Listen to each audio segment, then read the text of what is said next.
Jadi kita tetap akan baca 11 hingga 12 Ogos. Kalau tanda sempang tu tak ada, kita nak tulis hingga. Okey. Yang ni 11 tu mesti sebelah kanan. Sebab kita membaca, kan? Okey, 11 hingga 12 Ogos 2020. Okey. Baik. Itu tarikh dia, kan? Kemudian masa. Ni kan, kok kita nak buat surat panggilan kursus ke, panggilan mesyuarat ke, kita SU kan, dah belajar dah Jawi kan, lepas ni balik ke sekolah, guru besar suruh type surat, kita pun buat surat panggilan mesyuarat kan.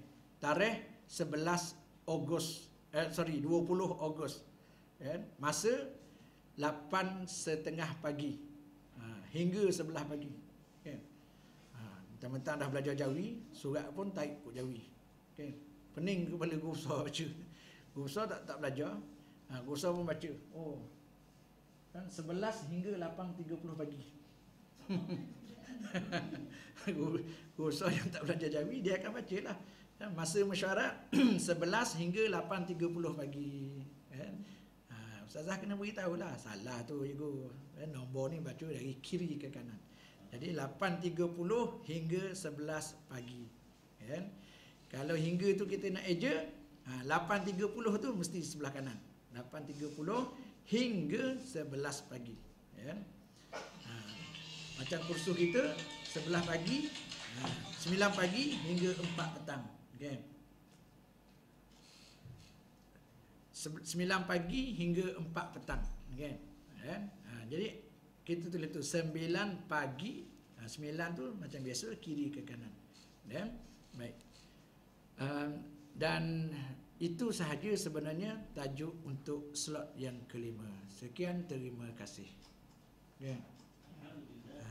So kita boleh rehat makan tengah hari.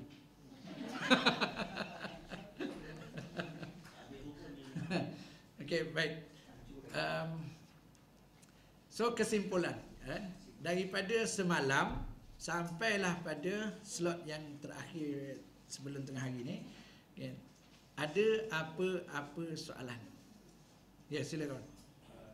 Assalamualaikum cikgu. Ya. Nak tanya sikit, kenapa perlu ada perubahan dari segi perkataan ini? Kenapa tak perlu ikut yang dulu ni? Kenapa ada penambahan? Kenapa perlu ada pertukaran? Kenapa perlu ada penolakan? Seperti itu. Tadi soalan tu saya dah jawab tadi. Kita berada dalam dunia yang sentiasa berubah-ubah. Jadi kita kena ikut perubahan. Kan? Itulah nama dia manusia. Kita berubah dari kecil ke besar, besar ke tua, tua ke mati. Ya? Berhijrah. Kan? Jadi dia sebenarnya bukan Jawi je. Tulisan-tulisan lain pun juga mengalami perubahan. Kan? Mungkin kita kata bahasa Inggeris tak ada pun perubahan. Memanglah sekarang ni tak ada, tapi sebelum ni banyak perubahan dalam bahasa Inggeris yang berlaku. Daripada bahasa Inggeris yang dulu, bahasa Inggeris apa kita panggil? Yang past present tu lain. Bahasa 1500 dulu bahasa Inggeris sama ke macam sekarang? Tak sama. Okey. Kita sehari ni I, you. Okey. Kan? Tapi bahasa Inggeris dulu you dia tak kata you, dia kata thou. THOU. Kan? Jadi bahasa Inggeris ni dia dah berlaku perubahan, tapi kerana dia tu dah mantap, sekarang ni tak ada lagi perubahan. Jadi kita pun kata bahasa Inggeris tak ada perubahan pun, sedangkan bahasa Inggeris sudah lama berlaku perubahan. Okey. Jawi ni dia masih lagi baru. Walaupun tulisannya dah lama, tetapi dia mengalami perubahan tu masih lagi berlaku. Jadi kenapa berlaku perubahan tu? Kerana bahasa Melayu sekarang menerima banyak bahasa asing. Bahasa kita pinjam daripada bahasa Inggeris, daripada bahasa ni. Macam kita sebut boneka kan, boneka. Kita ingatkan bahasa Melayu. Rupa-rupanya Portugis. Portugis. Kita dah sebut nenas, makan nenas. Nenas tu Arab. Sila susun kerusi sebelum keluar. Kerusi itu bahasa Arab. Kan? Kan?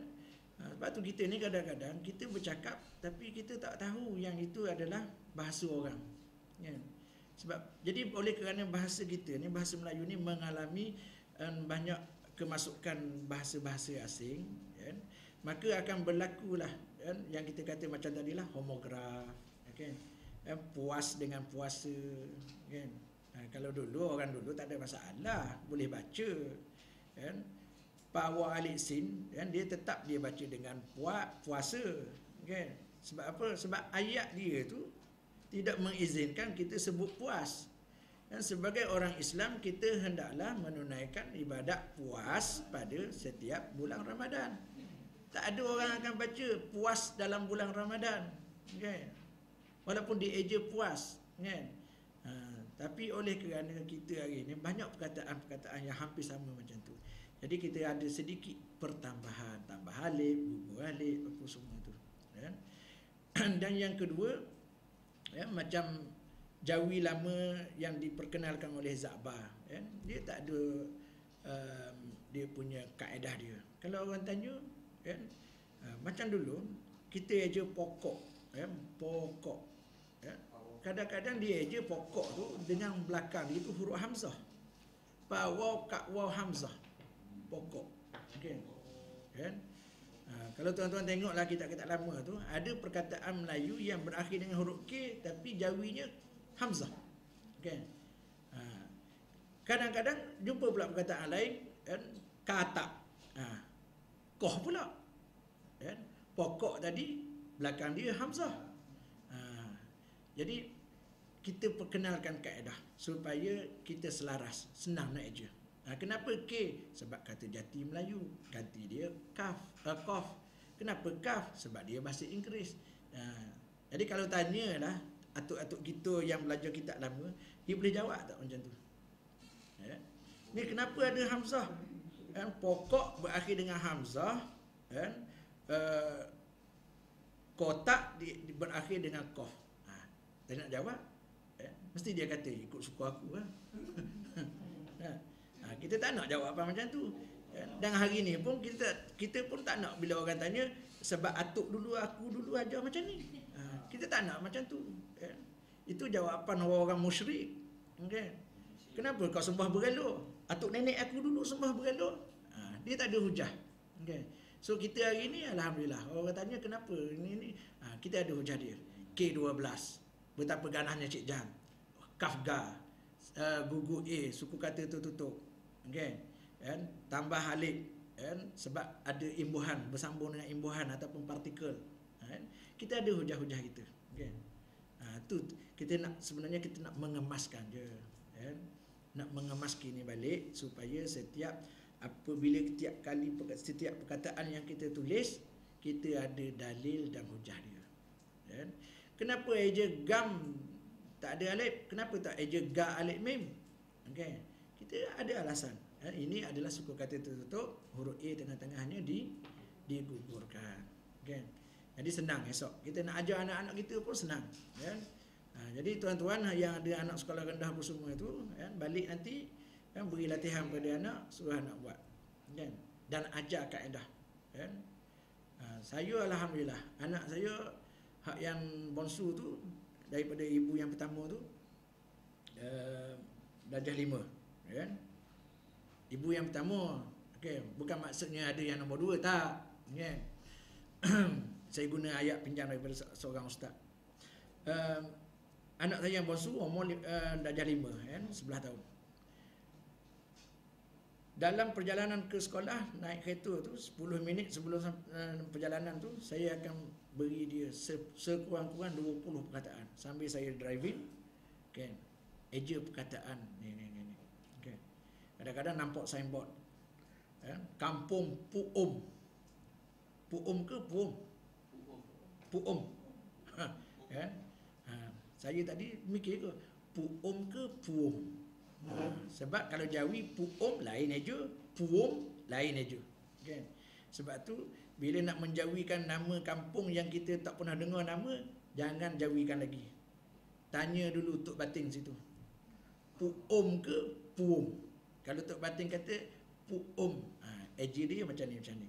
Kalau Tok Batin kata puum, ejaan dia mesti macam ni, macam ni. Kan? Sebab tu saya, kalau orang beri saya satu perkataan, Ustaz tolong jawikan perkataan ni, saya kata sila sebut dulu perkataan tu.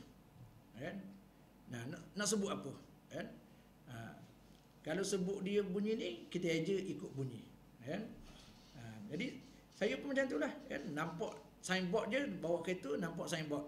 Kan? Jo lebu. Saya pun eja jo lebu. Anak pun eja. Jim lam bawa. Siap tanya, kenapa? Kan? JE je lebu ada I, kenapa bila Jawi tak ada? Padanan dia. Gugur I sebab I tu I pepet. Le, kenapa I pun dibuang juga? Sebab I pepet juga. Kan? Jadi ajar anak kita biar sekali dengan kaedah, supaya anak kita tu yakin. Dia menulis tu dia yakin. Setiap kali dia nak menjawikan dia yakin. Apa yang dia sebut, apa yang dia eja, apa yang dia tulis tu adalah yang betul. Sebab dia ada kaedah. Kan? Kita boleh nak tempat bergantung tu ada. Kan? Ni tulis ikut pandai lah. Kan? Sebab tak ada kaedah. Kan? So sekarang ni kita dah belajar kaedah banyak apa semua ni. Kaedah-kaedah tadi tu gunalah setiap kali kita nak menjawikan perkataan. Okay? Baik. Ada soalan lain?